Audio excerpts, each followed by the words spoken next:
I'm telling you, if you guys could see the shenanigans that goes on of like, is the camera straight? Are we all in it? Is there a crazy line? Is it crooked? So hi, how are you guys? Welcome to day 2 of the Diet Busters workshop. How are you two today? Oh, good. We were on a roll. We're good. Doing pretty good. Jen's freezing. Hold on. Yeah, I'm freezing. I'm doing my bicep curls here with my gallon of water, but we're good. We're good. All right, guys. So when you jump on, give us a hello, give us a hi, tell us where you're watching from. If you're watching the replay, type replay, and if you have questions as we go, please, please, please put those questions in the comments, so that we can make sure we answer them, whether you're live or not live. Hi, Luis. It's Zoom, yeah. All right, so Brandon's gonna button up a couple of the questions we had from yesterday, and then we're gonna move in today's goodness. So I kind of tie into some of the questions, and I think Jen can obviously help me remember some of the ones that got brought up if I forget any. But one of the ones that jumped out yesterday, and this one surprisingly didn't get brought up more because the first go around we did this, it got brought up like every other person. So is intermittent fasting. You know, what is our viewpoint on intermittent fasting? And so I think, honestly, our question, and I think it frustrates people at sometimes, is, well, it depends, right? It depends. There's no like hard set rule of like, yes, it's the best thing ever, or like never do it. It depends on where you are at, what outcome you're desiring, what is your day-to-day practices, and how does it fit within your normal daily lifestyle and your daily practice. And why. And ultimately why, right? Because what we oftentimes see is the common frame, I would say with 99.9% of the people that we tend to work with, at least in the beginning, is undernourishment. Most of us that come from some sort of dietary practice, especially coming from the normal dietary recommendations, is less is more. And so what we see there is intermittent fasting does have a lot of data showing that it can be beneficial. It can be beneficial, right? Like it can help with brain function, it can help with dietary function, it can help with hormonal regulation, it can help with your microbiome, all the other stuff that it can help with. But if you are the atypical person, that what we tend to start with is being undernourished, where you have maybe a 14 to a 16-hour window of being awake and you're already undernourished. Now adding intermittent fasting onto that and shortening that window to even less is probably not going to be beneficial to you, right? And so it goes back to, yet again, why are you, first, what is the outcome?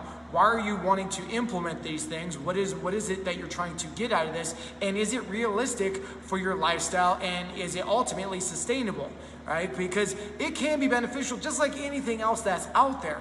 But at the end of the process, of what we want to be able to make sure that you can do is, can you be consistent with it? Yeah, and I think something we talked about yesterday after we got off camera was that really our long-term goal for you guys is that, you know, intuitive eating was a big thing a couple years ago, and I don't think intuitive eating is bad, but I personally believe that most of us are too disconnected, mind and body, to be able to eat intuitively. But for us, it's intentional eating, right? Eating with the intention to get you to where you're trying to go. And maybe intermittent fasting fits into that, maybe it doesn't. But when we know the intentions, we can look from the lens of, is this taking me closer to my goal, or is this taking me farther away from my goal? And then you can really decide for yourself, because again, we said this yesterday, we don't have all the answers, right? Like, we're the Sherpa, we're gonna help you get up the mountain. We don't have all the answers. So you have to understand how to determine yes or no for that. So hi Lenore, hi Ferdinand, how are you guys? Is that a one? That's a hand. It's a wave. Is that a, all I saw is the finger. And they're flipping us off already. It's going downhill. What was the another? We had another question that came up. Yeah, I'll look it up. I actually don't remember exactly. I think the question was, I get too busy and I forget to eat. That's right. Yes. So I think it pertains to kind of what we're just talking with. All right. And so is oftentimes for most people, and I can tell you, the last group that's going through our 8-week shift, is that was a big question we got a lot, is I'm not hungry, do you want me to still eat? And initially for most people is yes, we want to be able, because it took me a long time to understand this, and I think for so many out there, what I tend to hear is the battle that we have with our own body, right? Where we don't understand that our body's trying to always work for us. The system is trying to work for us. And oftentimes it's so undernourished and underfed and overstressed and not enough sleep and all the other things that we compile on top of it, is when we're in restriction, it won't let anything go. And so what we do is, well, if more is good, more has to be better. So we even... So if less is good, less is better. So that's what I meant by that, is essentially we cut and restrict even harder, because we want, why do something that's gonna take 6 months if I do it even harder and restrict more, I can get there in half the time. It doesn't work like that, because yet again, your body's here to work for you. And so what regulates that is, what we're talking about is good hormonal function, good hormonal balance, good hormonal distribution, and good hormonal receptiveness, so your body can turn on and turn off its natural processes. Well, your body has natural processes that indicate when you're hungry and when you are essentially full. But for most of us, it's kind of like insulin resistance, right? It's like kind of like when we become diabetic, is we become insulin resistant because we constantly have a high blood sugar count, and insulin is just constantly getting sent. Well, that happens to the same thing when it comes to our hunger hormones of leptin and ghrelin. Well, if we become less sensitive to those things, and essentially a hormone, all it is like, it's like your email, it's your Facebook, it's your Snapchat, it's your TikTok. Is that what the one you were talking about? Sorry. It's all the, yes, it's the messages that get sent. But if those messages are constantly getting sent, sooner or later they end up in the spam file. Sooner or later they just get blocked. Sooner or later they just get ignored. Well, the same thing happens when it comes to your hunger. Is, well, I know I'm not going to get food coming into the system because I'm on restriction and this diet's telling me not to do it. So I'm not even going to bother sending the signal anymore. Or my brain on the other side just stops interpreting it. So it instead of telling me that I'm hungry, it just allows me to essentially store what comes through the system. And so initially on there, it's just like any other relationship that we want to repair, is we need to reestablish consistency and essentially integral trust within the system. And so that's where initially on this is, if you are having issues where this is maybe one more meal than I'm normally used to eating, but I'm just stuffed. Yet again, we don't want to promote non-healthy eating habits, but at the same time frame, we need to usually get a little bit more nourishment in the system, so those hunger cues turn on. I mean, usually it's like clockwork. Those that start eating, it's usually about 2 to 3 weeks later, they're begging for more food. Like, it's usually clockwork. About every 2 or 3 weeks, it's like, hey, I'm starving now for like the first time maybe ever in my life. Can I get more food? Yeah. So I'm gonna challenge one thing. So first, hi Jory, hi Andrew, hi Michael. Michael, we answered your intermittent fasting at the very beginning. So when we're done, go watch the beginning of that. But I would also like to challenge, because I think as women, there is a subconscious, if I eat less, I will lose weight or I will be smaller. And like, I've played that game. I've played every game there is about starving yourself. So I just want to challenge you to say, is that a protector? Like, subconsciously, are you like, well, I probably should eat and I'm just not going to because I'm too busy and it'll be fine and I'm saving calories for later. And it may not be a conscious thing, but it might be a subconscious programming from years of dieting or years of like just thoughts that don't serve you. Like, I know that's a protector, and I know when I get super busy and super stressed, still knowing all the knowing I have and doing all the healing, I still find myself, if I don't like remind myself to eat, that shows up for me, because it's something that I've done for so long and it brings some certainty to my life. So we're gonna get into more of that deeper side, but I would challenge you to look at, is there more going on deeper? Hormonally and all of that stuff is happening, but there's also probably some deeper psychological and emotional ties to that might be showing up as well. Yeah. And all I was going to say is I was that college kid who, didn't have a whole lot of money, so about one meal a day. And I can tell you that didn't really serve me. So at this point, actually, it's almost, it's 12 o'clock here, right? So I've already had 3 meals today, right? And it's just a way that you kind of change your diet, and it's interesting how like performance changes when that happens. So again, more food is good, and I love food, so just saying. Okay, is that all the questions from yesterday? Yes, I think, was that the segue? Because we had 2 people on the page post about their surroundings, and I think this ties into a lot of what we're talking about today. I will say, you guys, today, get your notepads out, because this is usually kind of like the light bulb moment of like connecting the dots to self-sabotage, willpower. Why do I always fail? Why am I on yo-yo diet? Why am I on all these things? Why can I not go to work and feel like my coworkers are sabotaging my diet? Like all these things have to come into play, and it's not just, yet again, what macro counting or your PDF is telling you to eat. So, I'm gonna say something really quick. Our job, you guys, is we are gonna give you some of what you think you need, and then we're gonna give you some of what you don't know that you need, but you actually need. So like, just hang with us today, because this is the stuff. When we did this workshop similar a couple of months ago, and this was the day where everybody was like, what? Like, jaw drop. So like Brandon said, be ready, but this is the parts of like, maybe this is not what you think you need, but just hang tight and stay with us, because I guarantee you'll have some beautiful ahas. Well, and for those that posted, you know, like I walk into my break room at work and there's nothing but croissants and donuts and pop and all the things that I'm trying to avoid, damn it. Why do they put these things that I'm trying to get out of my sight in front of me?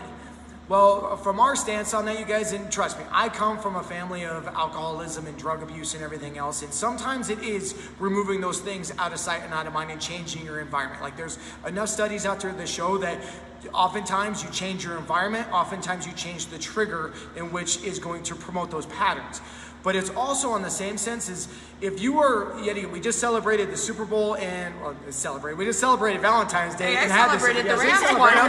Right, celebrating. Right, but, celebrating was happening whether people cared about the Super Bowl or not. Yeah, it didn't matter. There was a halftime show for all of us on right. stage. but it was that sense of, well, I can't be around that environment because I don't trust myself, right? And that whether that speaks to you or not is on the sense of, if you can't go around certain things, you can't have food in your pantry, you can't do those things. And not to say we don't implement practices to allow you to create better habitual patterns and understand your triggers. But more importantly, those are usually signs that that's not a very healthy relationship when it comes to food and nourishment, right? Like when you can't walk through your break room and not essentially trust yourself from not having a bagel or a drink of pop or whatever. And not to say that those things are bad, because we don't live in that thought process. But more importantly is, if you can't have the underlying trust and understand essentially what those things mean to you, you're never gonna have food freedom.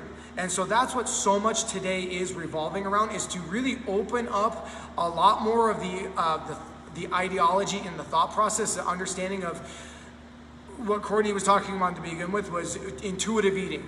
You can't have intuitive eating if you don't know why you're eating what you're eating and what the roles those foods meet in your life, right? Like, I didn't understand that for a long time. It was always the sense of, well, your job is to eat this, eat this plant. Well, we worked with a lot of Mexican heritage households. Okay, well, I'll do that because I want to lose 50 pounds.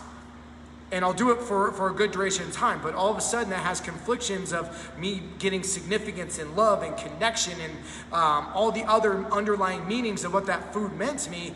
Well, I'm gonna go back to doing what I know is congruent with what I want to experience. And so if you're having those issues when you walk into your break room or at your work or going out with friends or whatever, there's much more there, and this is what we're gonna tie into today. And I think, I go always back to my story and like what my life looked like before I went down this journey. And I worked at, my parents owned a snowmobile dealership, and I ran it, and there was always stuff, right? And we had an amazing customer that always brought us Mrs. Fields cookies.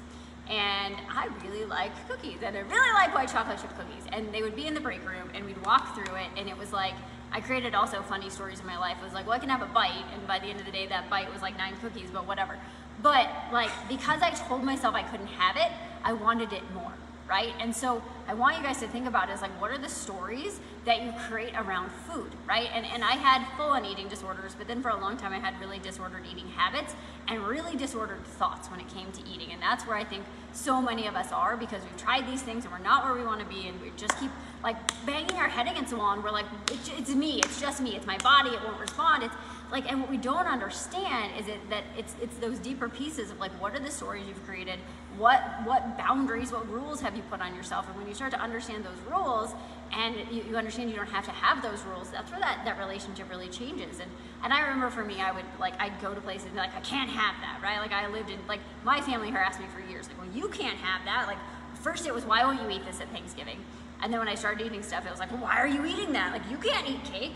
To then eventually they just left me alone. But this was like 20 years, right? So it's like, what rules are you creating for yourself? Like, I can't have it, I can have it, I should have it.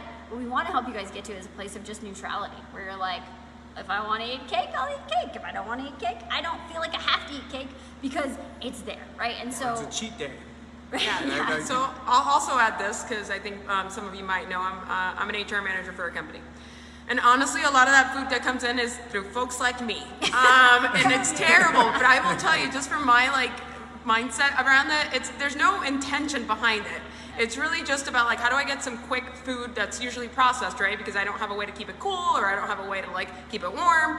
And I have just people grab a quick bite and leave, right? And whether it's for training, whatever it's for, we see appreciation in that way, which now has completely shifted my world. I'm usually the one saying, where's the fruit and where's, all of the other things that really matter. But what I find really interesting is about the concept of, the employer's gonna put all that stuff there. On the other hand, and I don't know if some of you can basically resonate with some of this, one of the things I also hear a whole lot is my benefit premiums are through the roof. And it's okay, well, your benefit premiums might be because healthcare costs are increasing because of the choices that as, Americans or et cetera, we might be making. And so it's which one are you gonna have, right? And then there's wellness programs that work. So it's a very mixed message. And I think what I'm hearing you say, what I'm hearing us say is really understand where you are with that food, right? Don't just grab it because it's something easy because, you're going to a training and this is your win or your gift from your training. So keep that all in mind, right?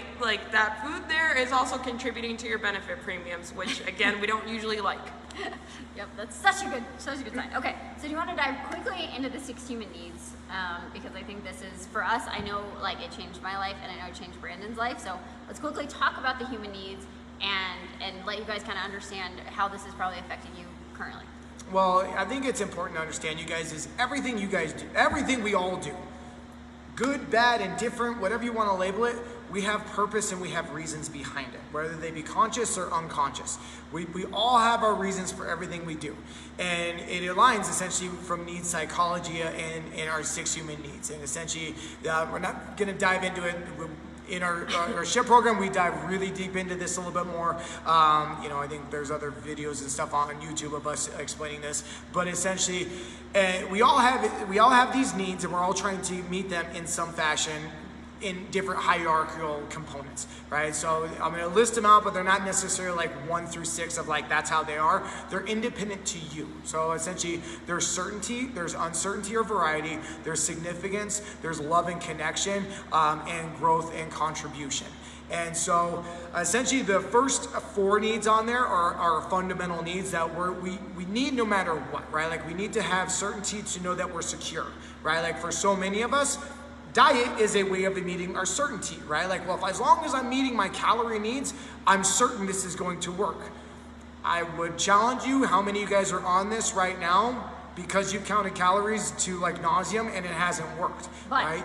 To me, you guys, I live this, right? So it was control, right? If I can control this thing, if I can control what goes in, I think I can control the outcome, right? And for me, I look back at my story and it was I started dieting or binging every time other parts of my life were out of control, and I was creating certainty. And it didn't make any sense to me until we went down this path, because people would be oh, it's about control. I'm but I'm not in control. So it seemed really counterintuitive, but control is often meeting our need for certainty, but sometimes in ways that don't serve us. Well, and I did the same thing with exercise, right? Yet again, a lot of you guys don't know our story. We've had our own brick and mortar training facility for 12 years now? 12 years. And when we've gone through the rigors of being business owners and everything else, and when there was times of uncertainty, I went full-fledged of counting my macros, training 7 times a day, doing all the things in which I felt like I can control, right? And usually when we start working with clients, it's usually the only question we ask them is, well, if I tell you that control's an illusion, how does that make you feel? And for most people, right, for most of us, we get that visceral feeling of I can control so much. Well, if you take a step back and really analyze the things in which you can control, right? You can control your perception, you can control maybe the actions and those type of things. You don't control anything, you create it, you create it, right? When my mentor said this to me, I was I control everything. I was I'm not going down that path. But I want you to understand, control is this energy. Creation is this energy, right? You can't control anything, but you can create your perceptions, you can create your realities, you can create your reactions. So you get to be the creator, and that is the most powerful thing that you could ever be in this world. Continue. Well, and so, looking at this, where are you getting your need for certainty? And for so many of us, especially over the last 2 years of given what our entire world has been based around, certainty has really been kind of a juggling act, right? Like it's been up and bad, it's been all over the place, right? And so for so many of us is yet again, I've lived it, Courtney's lived it, I would imagine we've all lived it in some shape or form of, well, if I don't feel certain in this, I know I can grab a hold of these things, right?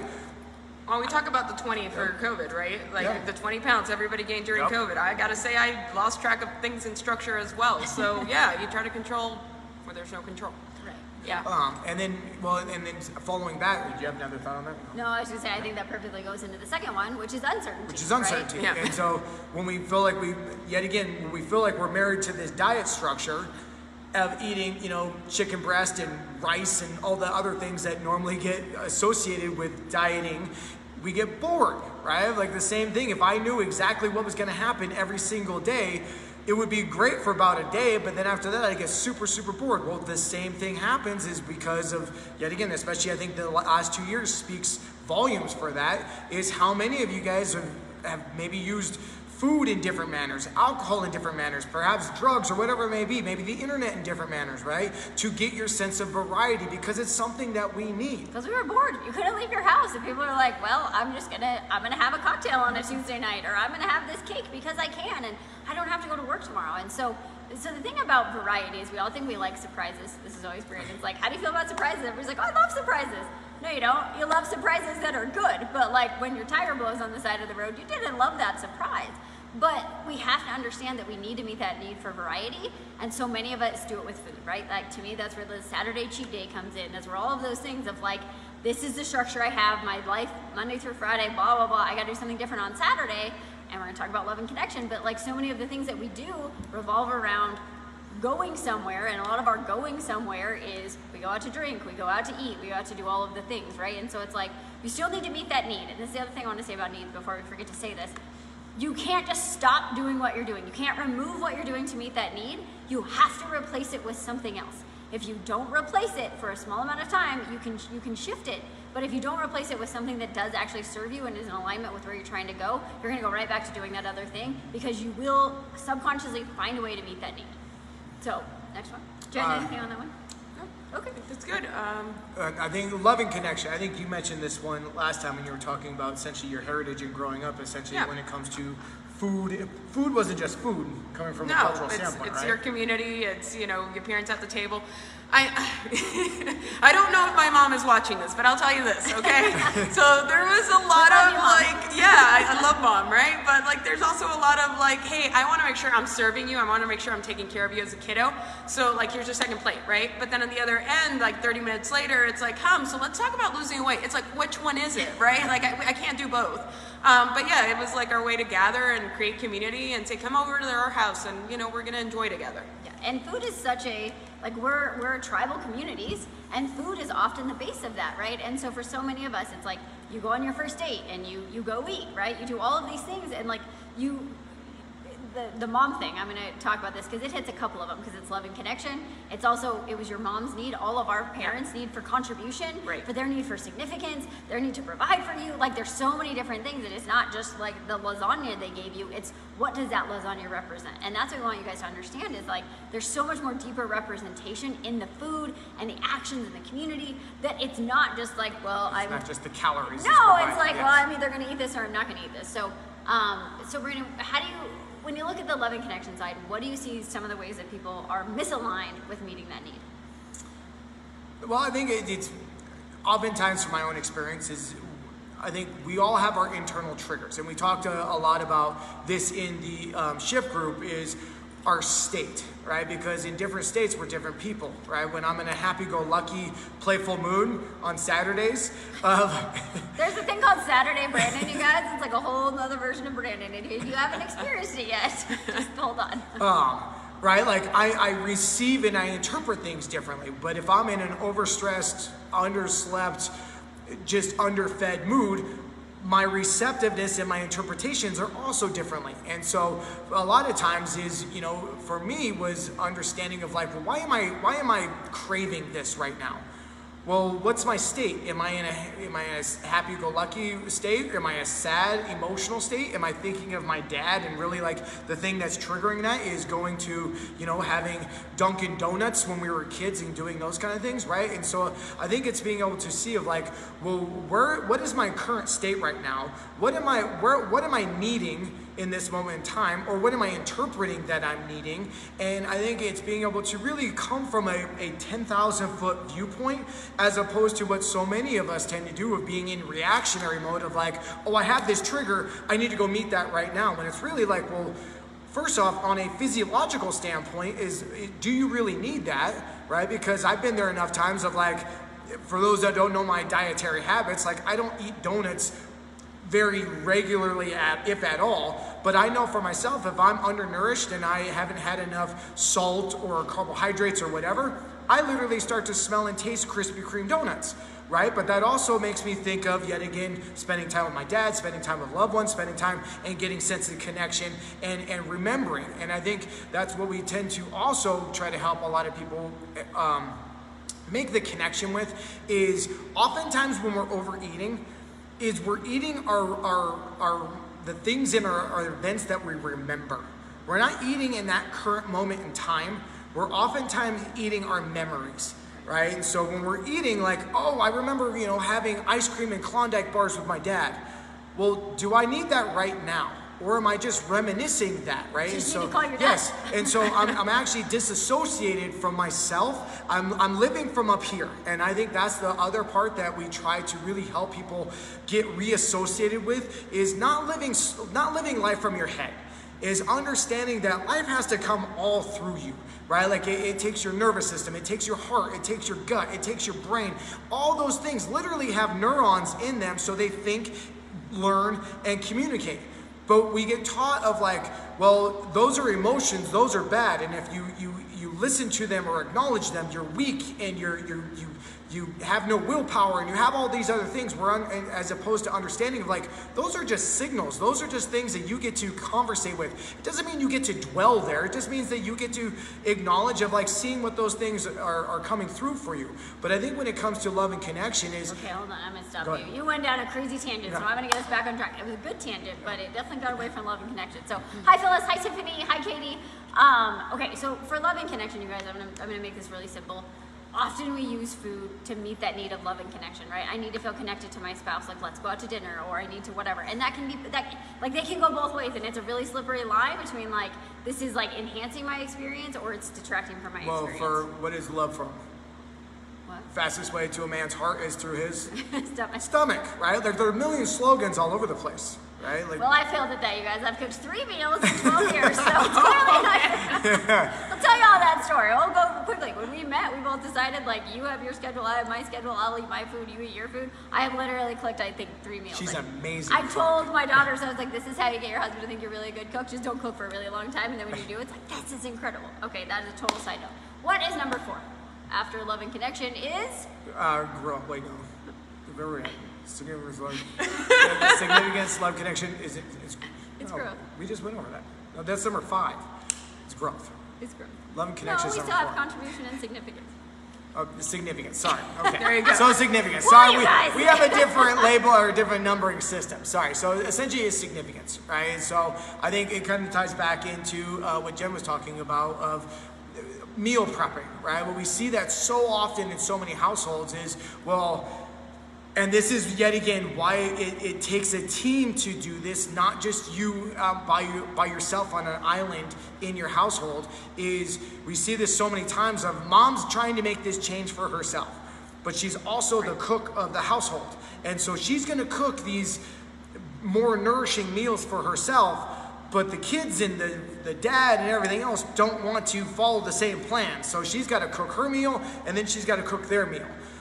Well, yet again, we didn't understand that because we made that deal for a long, long time ago of like, you know what? I eat a lot more food, and you know what? I don't feel like eating that tonight, so I'm going to cook my meal and you cook your meal. You're not married. Make that deal with someone. And so what we didn't understand, they're like, well, why can't you do that? Well, yet again, if my role and my definition of being a good spouse, whatever that may be, is to cook and provide a meal for my significant other, well, then there's going to be some confliction there, right? And so for me cooking, even though it's a pain for me to essentially cook 3 meals, I still need, for me to get my need of significance, I'm still going to cook the meal for my child, my husband, my girlfriend, whatever that may be, right? And so yet again, without understanding that, we start to see some confliction, we start to see some internal battles. Well, on the other side of that I think we see show up a ton is that when someone else cooks for you, and then you say no to it, like,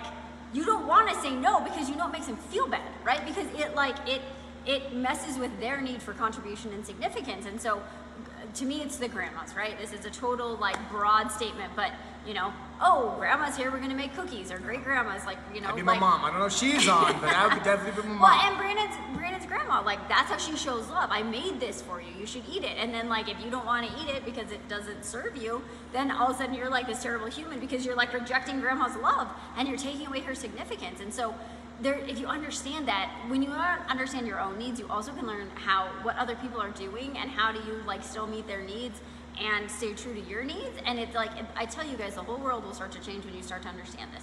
So we have significance. The last 2 are contribution and growth, right? And so he's trying so hard not to talk right now. Do you guys feel that? He's like leaning in.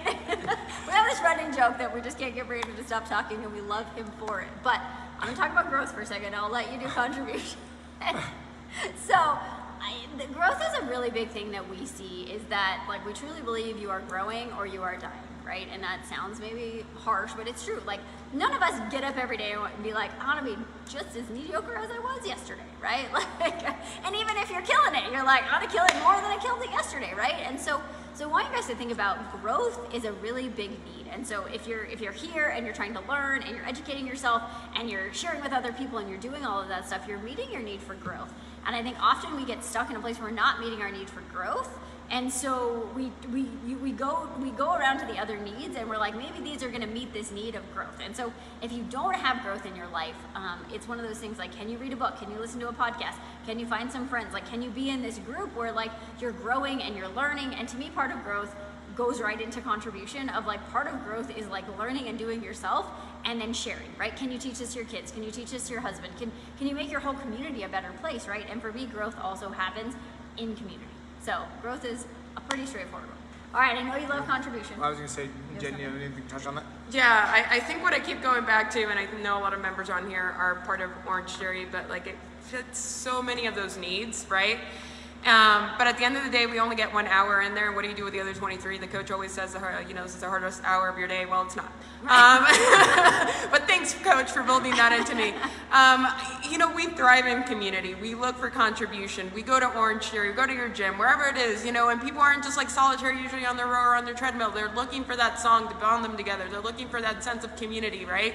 And we're able to do that in that space. So the more we build those kind of elements of growth and contribution, etc., outside, I just think that like all the passion and fun we feel there, like it just be exponential to the other 23 hours. Yeah. And I think the other part about growth is like when you grow, other people around you will grow, right? And like if you want to grow, go find somebody that's doing something you desire to do and be like them, because they will push you to get to that place.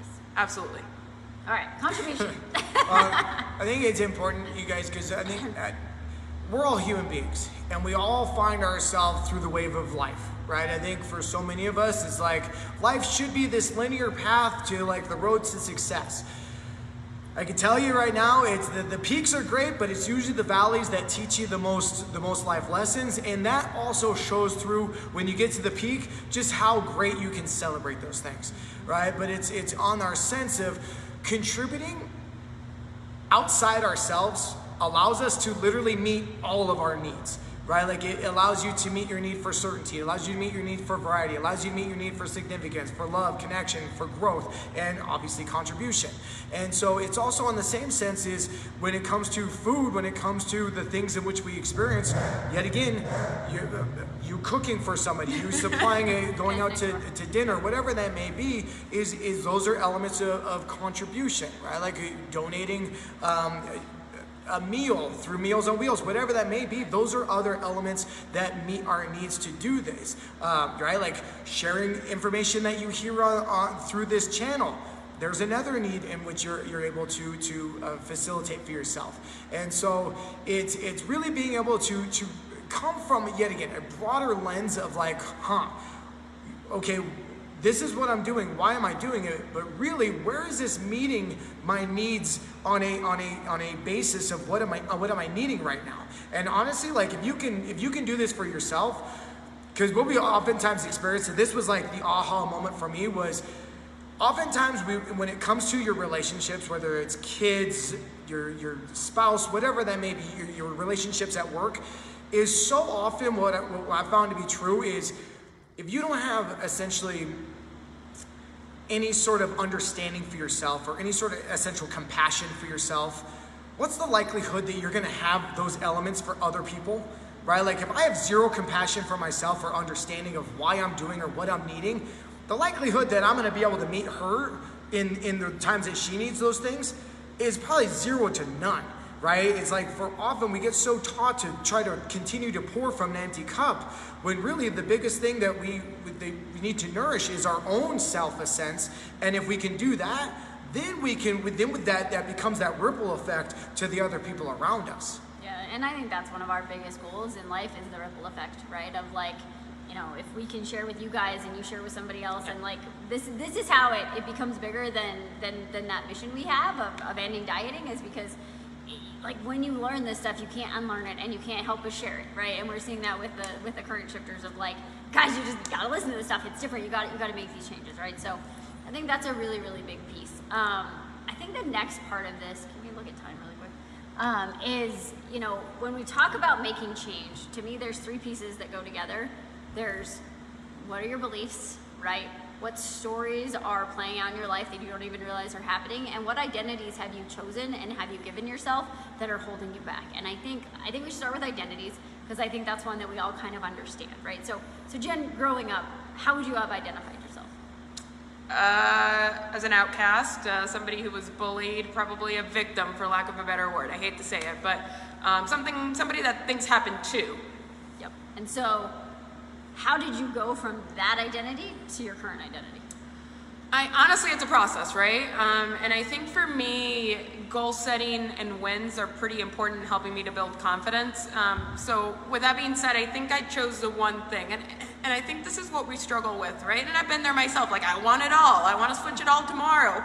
Like, I'm just going to wake up in the morning. I'm going to bounce out of bed, and this is going to be my new person and my new day. Y'all, we have circumstances affecting each of us, right? We can't just shift everything at exactly the same time.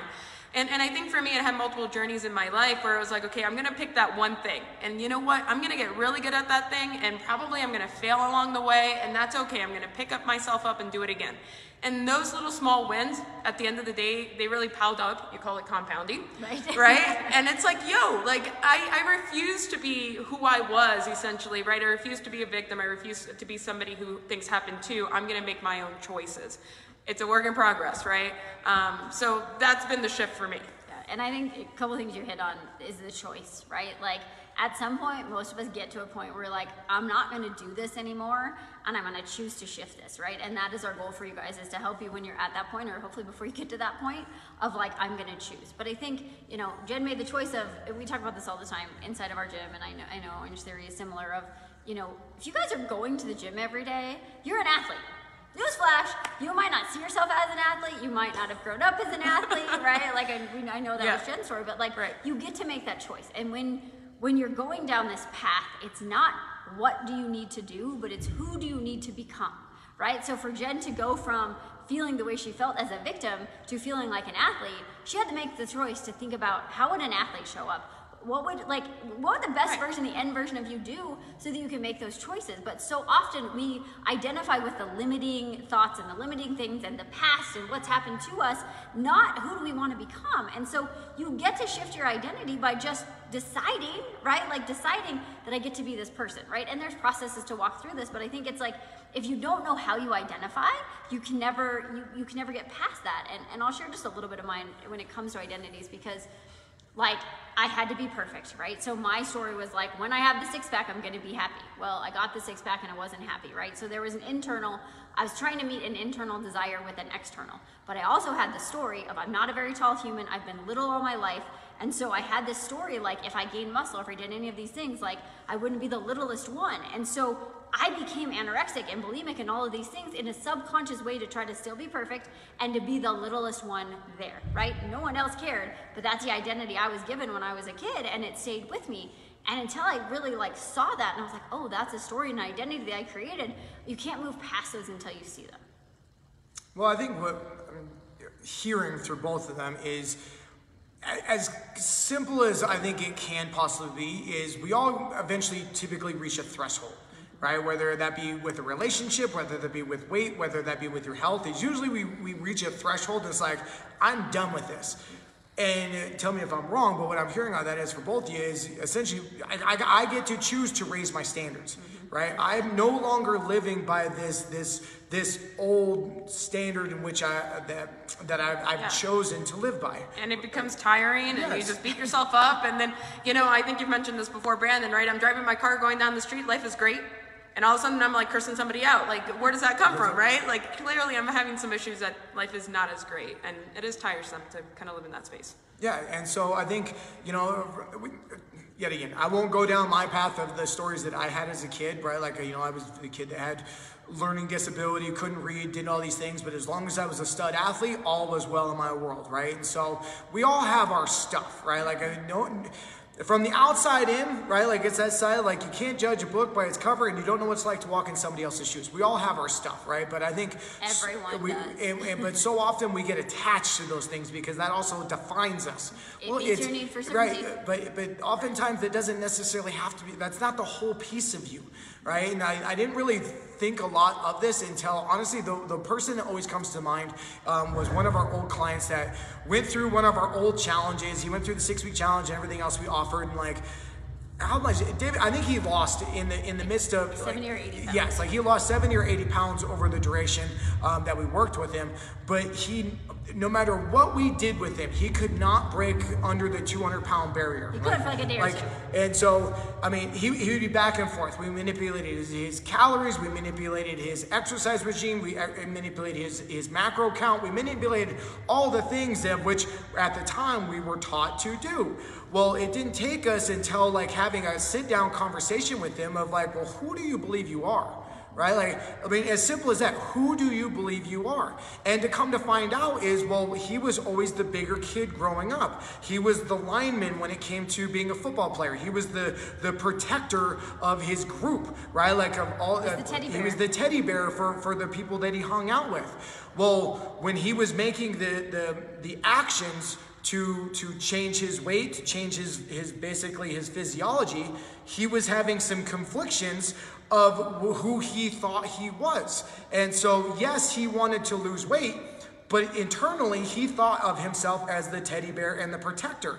And so going through the process with him of being able to kind of identify and show him of like, well, actually, are you stronger now than you were when you were 280 pounds? Are you faster now? Are you more able, right? Are you more of an athletic version? Are you actually stronger and more fit where you can actually serve as even more of a protector and possibly even more of a loving model for those that are around you?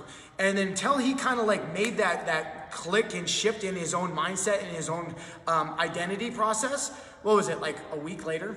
Like I think it was a week later, he lost like 8 pounds and finally was underneath the 200-pound barrier for like an extended period of time, right? So it's not only just of what are you doing, like trust me, we are products of our habitual habits, what we do every single day, our rituals, all those kind of things. But more importantly, we are also products of our habitual thoughts, our emotions, our psychology of what we interpret for ourselves every single day, because whether you believe it or not, what you think, how you speak to yourself, all those things literally create chemical responses in your body that in turn affect the hormonal receptiveness of what's coming through. So it's not just mind over matter.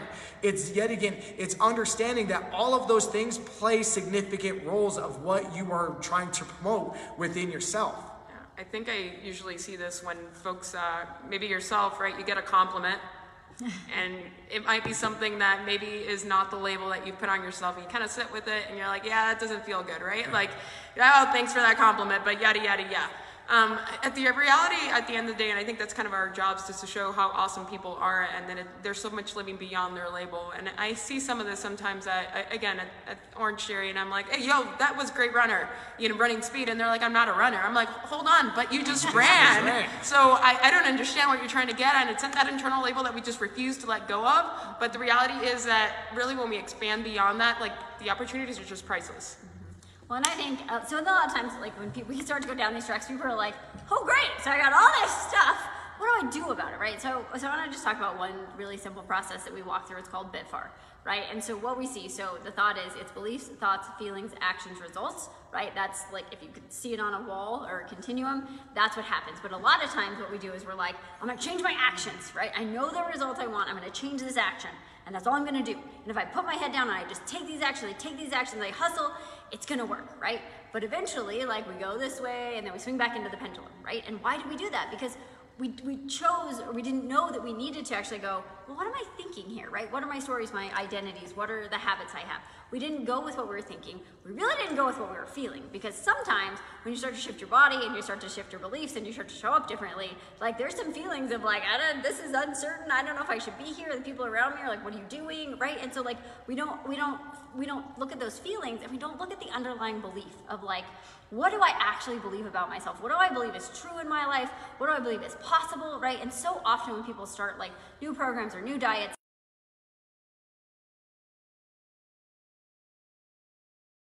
the person doesn't believe that it's possible, right? And so if you don't have this, like, if you don't look at your underlying beliefs, you're really never gonna get to where you wanna go, because you're just doing these ones over here because they're easier, right? They are, it's easier to look at that and then go, what's my belief, right? Like, when I took this journey, I was like, I did not believe I had a worthiness issue, right? I did not have massive trauma as a kid. I was confident, I was happy-ish, but when I really got down to it, I created these stories that made me think, to be loved, to be worthy, I had to have X, Y, Z, right? And so when we get down to these like core beliefs, and then you can look at them, this is the beautiful part, you can identify them, and you can be aware of them, and you cannot judge them, and then you can choose to shift them, right? Like, the beliefs you have, you are not married to, you are not tied to, but right now, they're probably serving as an anchor. So we walk through that process with our clients, and it starts to make it really simple to go, is this true? Is this real? Is this mine? Right? Those three questions will change your life. If you can look at what's happening in your world and actually ask yourself that, and you're like,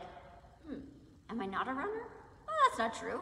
It's not real. Who told me I couldn't run? The kid in 3rd grade that was like, you're not fast enough, you're not a good runner, right? And so like, that's what's cool about this, is like, as we go through coaching with our clients, is that we get to bring awareness to this stuff, and then we have processes in which we can show you, like, okay, it's cool, this is where you are, this is where we want to go. It doesn't have to be hard work. Like, yes, it takes some energy and some effort, but like, to shift this stuff can be really, really, really, really simple.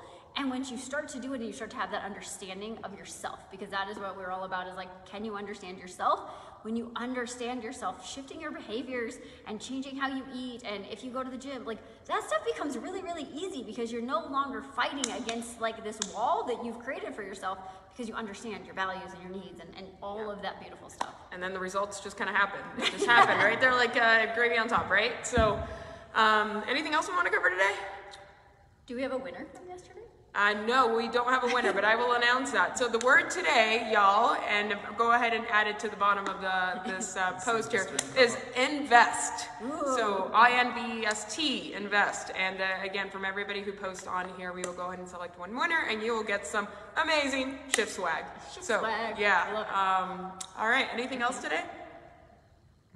Not that I can think of. If you guys have questions, keep throwing them out there. We'll get back to those. Tomorrow's day 3. Wrapping up tomorrow. Hopefully help button things up for you guys. So I would leave with this. I always like to leave homework, because that's how I am, right? So I want you guys to, yesterday the homework was, why do you eat food, right? Like, why do you eat food? And it's not just for fuel, but why do you eat food? So today I want you guys to sit with, like, what actions have I taken in the past that did not serve me? Okay, and I'm gonna leave you with this thought. The definition of insanity is doing what you've always done and expecting a different result, right? So if you listen to this stuff today and you're like, those guys are crazy. They are totally crazy. Cool, we are crazy. And that's why we're different. So I want you guys to like, think about what triggered you. Like, did we say something today that you're like, Control, that's an illusion, right? Like think about what possibly triggered you, because triggers are like the beautiful light into the shift, into the change. So think about what triggered you. Ask yourself, could that maybe possibly be a little true and not so crazy? And if it was, what would it look like if you believed something differently? So that is my homework for you guys.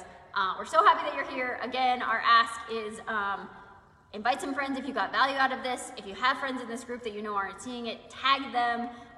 Post your questions. We love the questions because we can talk all day, but we want to know what you guys really need to know or want to know. So post your questions. Make sure you show up for day 3. When it comes to investing, often we don't invest in the time to learn the things for ourselves, and it really just give yourself that gift of spending this hour of just being with us and allowing yourself to learn. And we appreciate you guys. All right. See y'all soon. See you guys Thanks, tomorrow. all. Bye.